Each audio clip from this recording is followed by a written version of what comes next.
વલસાડ જિલ્લાના ધરમપુર સ્થિત શ્રીમદ રામચંદ્ર આશ્રમ ખાતે ચાલી રહેલી 12મી ચિંતન શિબિર 2025ના દ્વિતીય દિવસે કેન્દ્ર સરકારના કેબિનેટ સેક્રેટરી ટી.વી. સોમનાથને ભારતના આર્થિક વિકાસ અને સુશાસન પર મહત્વપૂર્ણ માર્ગદર્શન આપ્યું હતું.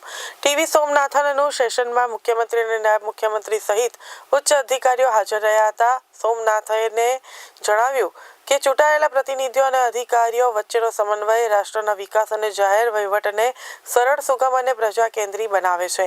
વર્ષ 2047 સુધીમાં દેશને વિકસિત રાષ્ટ્ર બનાવવાનો વિશ્વાસ વ્યક્ત કર્યો હતો. તેમણે વધુમાં કહ્યું, કેન્દ્ર સરકાર આર્થિક વિકાસ, ઉદ્યોગોને પ્રોત્સાહનની નીતિ અને સરળ વ્યાપારી માહોલ માટે સક્રિય છે.